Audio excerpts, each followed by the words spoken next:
Hi friends, this is Venkatesh Devasani.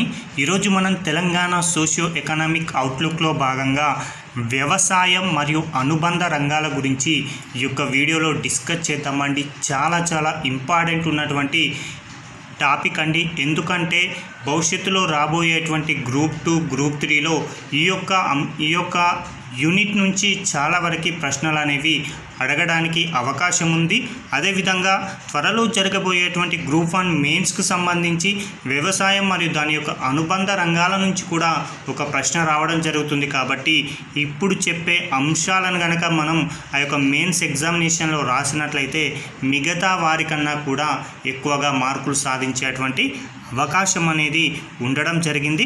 కాబట్టి చూద్దామండి వ్యవసాయం మరియు అనుబంధ రంగాల గురించి ఈ యొక్క వీడియోలో.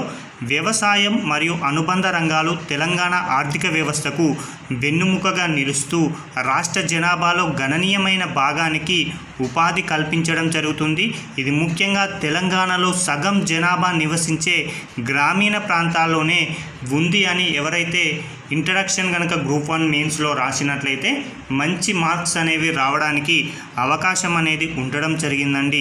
ఏం లేదండి, వ్యవసాయం మరియు అనుబంధ రంగాలు అనేవి ప్రస్తుతం తెలంగాణ ఆర్థిక వ్యవస్థకి ఒక వెన్నుముకగా నిలవడం జరిగింది.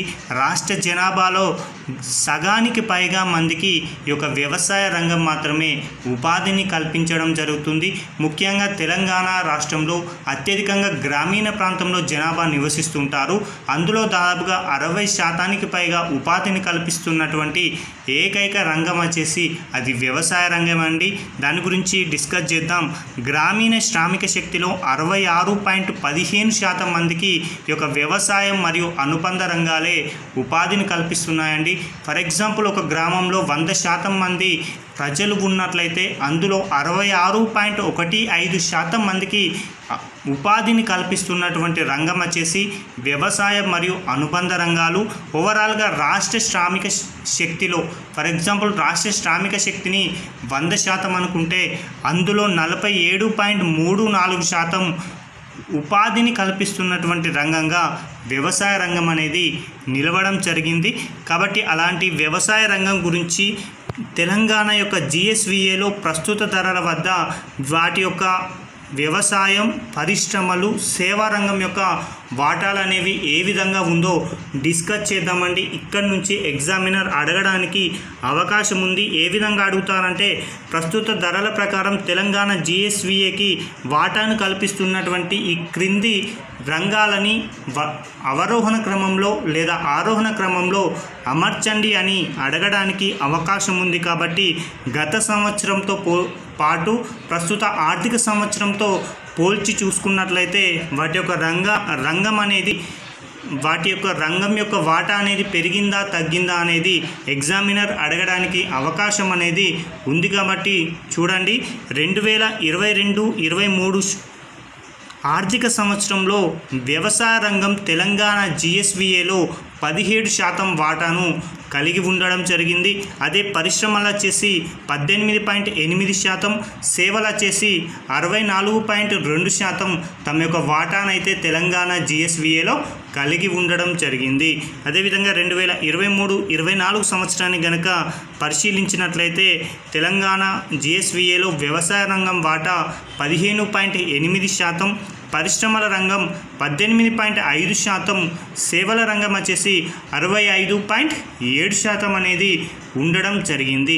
అయితే ఇక్కడ మనం అనలైజ్ చేయాల్సిన అంశం ఏంటంటే, వ్యవసాయ రంగం వాటా 2022-23 ఆర్థిక సంవత్సరంతో పోలిస్తే 2023-24 సంవత్సరానికి కనుక పరిశీలించినట్లయితే వ్యవసాయ రంగం వాటా అనేది తెలంగాణ GSVAలో తన యొక్క వాటానైతే కోల్పోవడం జరిగింది. చాలా ఇంపార్టెంట్ అండి. ఎగ్జామినర్ అడుగుతాడు. దాదాపుగా 1.2% వరకు వ్యవసాయ రంగం వాటా 2022-23తో పోలిస్తే 23-24లో కోల్పోవడం జరిగింది. అదేవిధంగా పరిశ్రమ రంగం కూడా 2022-23లో 18.8% ఉండగా 2023-24 వచ్చేసరికి 18.5% రావడం జరిగింది. అంటే దాదాపుగా 0.3% కూడా పరిశ్రమలు తెలంగాణ GSVAలో వాటాను కోల్పోవడం జరిగింది.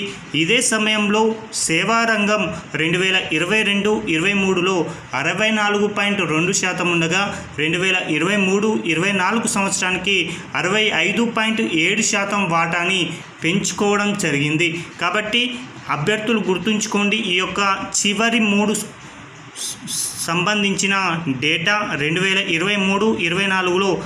అదేవిధంగా వ్యవసాయ మరియు అనుబంధ రంగాల సహకారం అనేది ప్రస్తుత ధరల్లో తెలంగాణ GSVAలో వాటి యొక్క వాటా అనేది ఏ విధంగా ఉందో కూడా చూద్దామండి. వ్యవసాయంతో పాటు వాటి యొక్క అనుబంధ రంగాలు ఏముంటాయంటే పంటలు, పశు సంపద, అడవులు, మత్స్య సంపద అనేది ఉండడం జరుగుతుంది. ఆ యొక్క ఉపరంగాలు కూడా తెలంగాణ ఆర్థిక వ్యవస్థకు ఏ విధమైనటువంటి సహకారం అందిస్తుందో ఒక్కసారి కనుక పరిశీలించినట్లయితే, ఫస్ట్ మనం 2022-23 డాటా చూద్దాం. పంటలు 49.8% ఉండగా పశు సంపద అనేది 44.7% వాటాను వ్యవసాయ రంగంలో కలిగి ఉండడం జరిగింది. అదేవిధంగా అడవులు వచ్చేసి 2.2% కలిగి ఉండగా మత్స్య సంపద వచ్చేసి 3.3% అనేది ఉండడం జరిగింది. చాలా చాలా ఇంపార్టెంట్ అండి. అదేవిధంగా 2023-24 ఆర్థిక సంవత్సరానికి గనక పరిశీలించినట్లయితే పంటలు 47.5%, పశు సంపద 46.8%, అడవులు 2.2%, అదేవిధంగా చేపలు, రొయ్యల పెంపకం వచ్చేసి 3.5% అనేది ఉండడం జరిగింది. కాబట్టి అభ్యర్థులు గుర్తుంచుకోవాల్సిన అంశం ఏంటి అంటే GSVAలో పంటల నిష్పత్తి అనేది 49.8% నుంచి 47.5%కి తగ్గింది. దాదాపుగా 2.3% ఈ యొక్క పంటల నిష్పత్తి అనేది క్షీణించడం జరిగింది. దీనికి ప్రధాన కారణం ఏంటి అంటే ప్రతికూల వాతావరణం అని చెప్పుకోవచ్చు. పశు సంపద కూడా ఇదే కాలంలో 44.7% నుంచి 46.8%కి అంటే దాదాపుగా 2.1% పెరుగుదల అనేది చూసింది. దీనికి కారణం ఏంటి? ఈ యొక్క పెరుగుదలకు అంటే మెరుగైనటువంటి వ్యవసాయ పద్ధతులు, అధిక డిమాండ్ కారణమని చెప్పవచ్చు. అదేవిధంగా అడవులు మాత్రం గతంలో కూడా 2.2నే ఉంది. ప్రస్తుత ఆర్థిక సంవత్సరంతో 2.2తోనే స్థిరంగా ఉండడం జరిగింది. అదేవిధంగా చేపలు, మత్స్య సంపదను కనుక పరిశీలిస్తే 3.3% నుంచి 3.5%కి స్వల్పంగా పెరగడం జరిగింది. మిగతా అన్ని రంగాలు తమ యొక్క వాటాని పెంచుకోగా పంటలు అనేటువంటి ఉపరంగం మాత్రమే తన యొక్క వాటాని కోల్పోయింది అనే అంశాన్ని గుర్తుంచుకుంటే సరిపోతుంది. అదేవిధంగా మరొక అంశం అండి, చాలా చాలా ఇంపార్టెంట్, భూ వినియోగ తీరు. ఈ యొక్క భూ వినియోగ తీరు గురించి కూడా ఎగ్జామినర్ ప్రశ్న అడగడానికి చాలా చాలా అవకాశం అనేది ఉండడం జరిగింది. కాబట్టి భూ వినియోగ తీరు అనేది తెలంగాణ రాష్ట్రంలో ఏ విధంగా ఉందనేది ముందుగా మనం అర్థం చేసుకోవాలి. తెలంగాణ రాష్ట్రం యొక్క మొత్తం భౌగోళిక విస్తీర్ణాన్ని ఎకరాలలో గనక చెప్పినట్లయితే దాదాపుగా 276.95 లక్షల ఎకరాలలో తెలంగాణ రాష్ట్రం అనేది విస్తరించి ఉంది. దానిని కనుక హెక్టార్ల రూపంలో చెప్పినట్లయితే 112.08 లక్షల హెక్టార్ల భౌగోళిక విస్తీర్ణంతో దేశంలోనే 11వ అతిపెద్ద రాష్ట్రంగా తెలంగాణ రాష్ట్రం అనేది విస్తీర్ణ పరంగా ఉన్నది అనే అంశాన్ని గుర్తుంచుకోండి. చాలా చాలా ఇంపార్టెంట్ అండి. తెలంగాణ భౌగోళిక విస్తీర్ణం లక్షల ఎకరాలలో గనక పరిశీలిస్తే 276.95 లక్షల ఎకరాలని, అదే హెక్టార్లలో అయితే 112.08 లక్షల హెక్టార్లు అని గుర్తుంచుకోండి.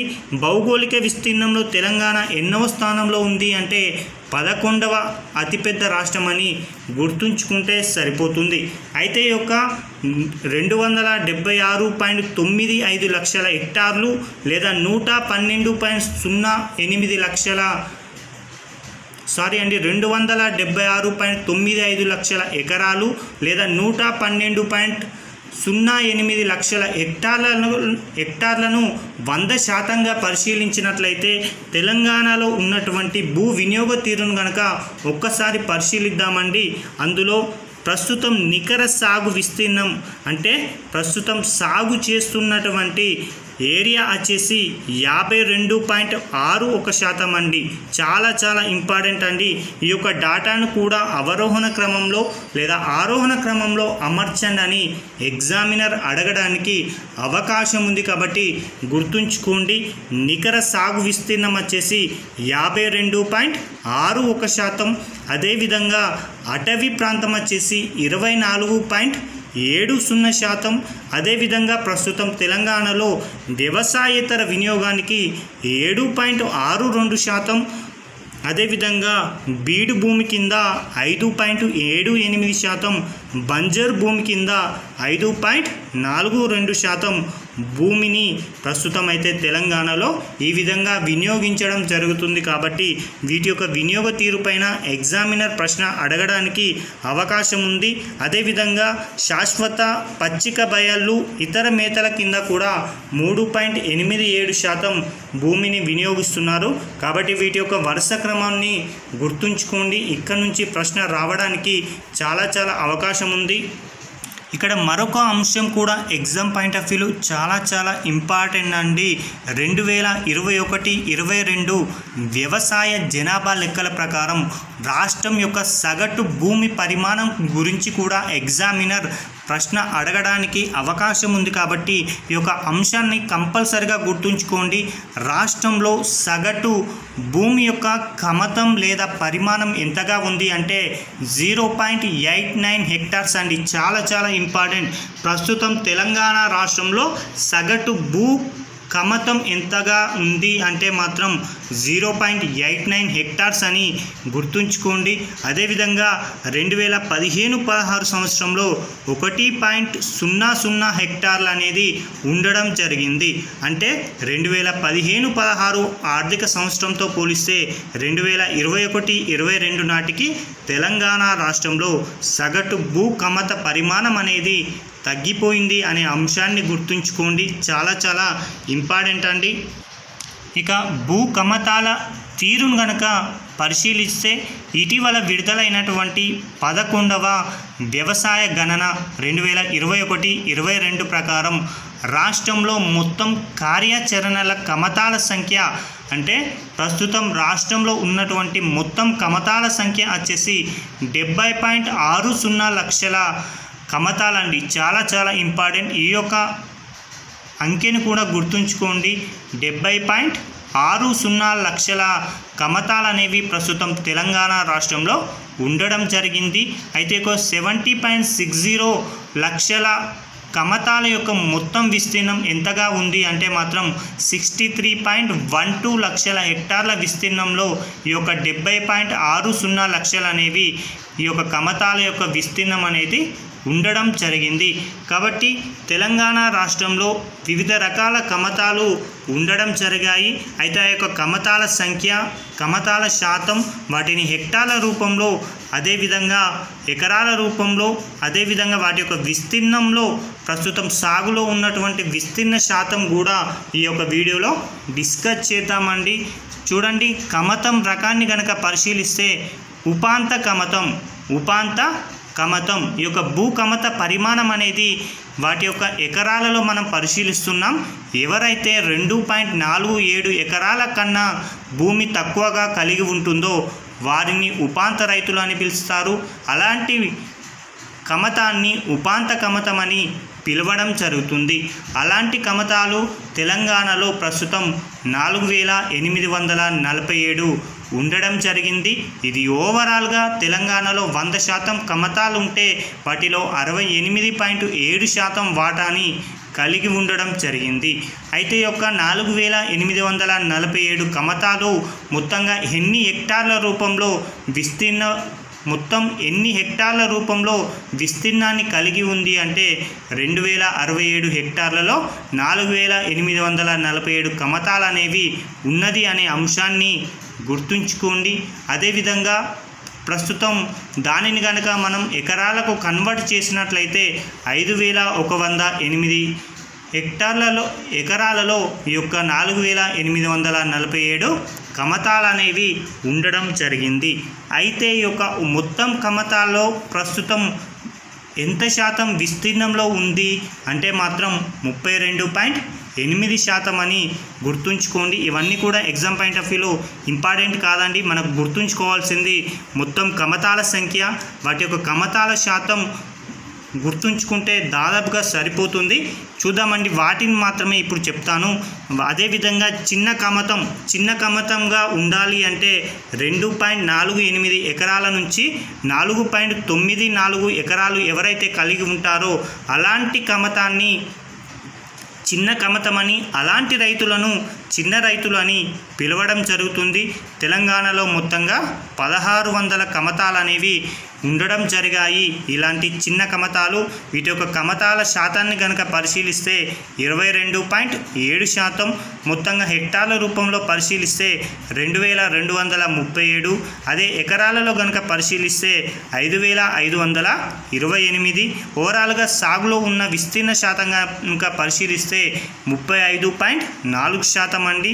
ఇక సెమీ మీడియం కమతం అంటే 4.95 ఎకరాల నుంచి 9.88 ఎకరాలు కలిగి ఉన్నట్లయితే అలాంటి కమతాన్ని సెమీ మీడియం కమతం అంటారు. దాదాపుగా తెలంగాణలో అలాంటి కమతాలు 505 కమతాలు ఉండగా వాటి యొక్క శాతం పరంగా చూసుకుంటే 7.1%గా ఉంది.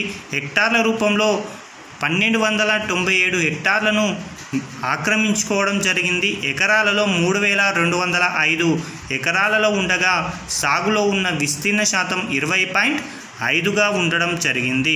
ఇక మధ్య రకం కమతం అంటే 9.89 నుంచి 24.77 ఎకరాల భూమి ఏదైతే ఉందో అలాంటి భూమిని మధ్య రకం కమతం అంటారు. అలాంటి కమతాల సంఖ్య 99 ఉండడం జరిగింది. వాటి యొక్క కమతాల యొక్క శాతం కనుక పరిశీలిస్తే 1.4% అనేది ఉండడం జరిగిందండి.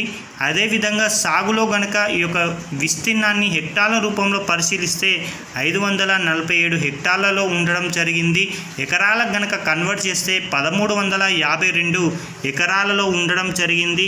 అదేవిధంగా వాటిలో సాగులో ఉన్న విస్తీర్ణ శాతం వచ్చేసి 8.7% అని గుర్తుంచుకోండి. ఇక పెద్ద కమతం అండి, ఒక పెద్ద కమతంగా గుర్తించాలి అంటే 24.78 ఎకరాలు గనక ఉన్నట్లయితే అలాంటి కమతాన్ని పెద్ద కమతం అంటాం. అలాంటి కమతాలు కలిగిన వారిని పెద్ద రైతులు అని కూడా పిలవడం జరుగుతుంది. అలాంటి కమతాలు తెలంగాణలో కేవలం 9 మాత్రమే ఉండడం జరిగింది. కమతాల శాతం పరంగా చూసుకున్నట్లయితే 0.1% అనేది ఉన్నదండి. మొత్తంగా సాగులో ఉన్న విస్తీర్ణం వచ్చేసి 405 ఎకరాల రూపంలో ఉండడం జరిగింది. సాగులో ఉన్న విస్తీర్ణ శాతం పరంగా 2.6%గా ఉందండి. ఓవరాల్గా కనుక చూసుకున్నట్లయితే తెలంగాణ రాష్ట్రంలో కమతాల సంఖ్య ఎంత అని ఎగ్జామినర్ అడుగుతాడు. కాబట్టి 70-60 అని గుర్తుంచుకోండి, లేదా 7060 కమతాలు అనేవి ఉండడం జరిగాయి. మొత్తంగా కమతాల శాతంగా మనం 100%గా తీసుకోవచ్చు. అందులో సాగులో ఉన్న విస్తీర్ణ హెక్టార్లు తెలంగాణలో ఎంతగా ఉన్నాయి కమతాలని అడుగుతాడు. కాబట్టి 6312 హెక్టార్ల భూ కమతం అనేది తెలంగాణలో ఉండడం జరిగింది. దానిని ఎకరాల రూపంలో చెప్పినట్లయితే 15597 ఎకరాల భూ కమతం అనేది తెలంగాణ కలిగి ఉంది అని గుర్తుంచుకుంటే సరిపోతుంది. చాలా ఇంపార్టెంట్ అండి. ఇక సామాజిక సముదాయాల వారిగా ఈ యొక్క కమతాలను కనుక పరిశీలిస్తే షెడ్యూల్ కులాలండి, ఎస్సీ కులాల వారి వద్ద 979 కమతాలు ఉన్నాయి. ఎస్టీ కులాల వద్ద 834 కమతాలు ఉండగా సంస్థాగత వద్ద కేవలం 0.2 కమతాలు మాత్రమే ఉండడం జరిగాయి. అదేవిధంగా ఇతర సామాజిక సముదాయాలు అంటే బీసీ, ఓసీ లాంటి సముదాయాల వద్ద 5247 కమతాలు అనేవి ఉండడం జరిగాయి. ఓవరాల్గా తెలంగాణలో కమతాల సంఖ్య 7060 అని చెప్పుకున్నాం కదా. ఆ యొక్క 7060 అనేవి వివిధ కులాల వద్ద ఈ విధంగా ఉండడం జరిగాయి. కాబట్టి వీటి యొక్క వరుస క్రమాన్ని కూడా ఎగ్జామినర్ అడుగుతాడండి.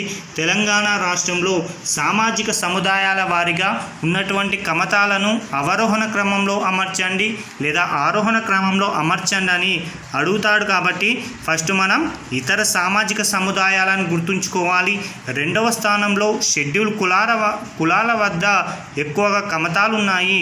మూడవ స్థానంలో షెడ్యూల్ తెగల వద్ద, నాలుగవ స్థానంలో సంస్థాగత వద్ద భూములు అనేవి ఉన్నాయని చెప్పుకోవచ్చు. వాటిని శాతం రూపంలో చెప్పుకుంటే 13.9% భూమిని షెడ్యూల్ కులాలు, 11.8% భూమిని షెడ్యూల్ తెగలు, సంస్థాగత వద్ద 0.0%, ఇతర సామాజిక సముదాయాల వద్ద అత్యధికంగా 74.3% అనేది ఉండడం జరిగిందండి. ఈ యొక్క డాటా ఇప్పుడు చెప్పిన అంశాలను మాత్రం గుర్తుంచుకుంటే సరిపోతుంది. ఈ యొక్క 6312, 15597 ఇదంతా కూడా మనం ఇందాక డిస్కస్ చేసుకుందే. ఓకేనా, చాలా చాలా ఇంపార్టెంట్ అండి. ఇక్కడ నుంచి ఎగ్జామినర్ ప్రశ్న అడగడానికి చాలా అవకాశం ఉంది కాబట్టి గుర్తుంచుకోండి. ఆ తదుపరి వీడియోలో వివిధ కమతాల యొక్క పోలిక శాతాల రూపంలో, అదేవిధంగా గత సంవత్సరంతో కూడా పోల్చి మరొక వీడియోలో డిస్కస్ చేద్దాం. Thank you.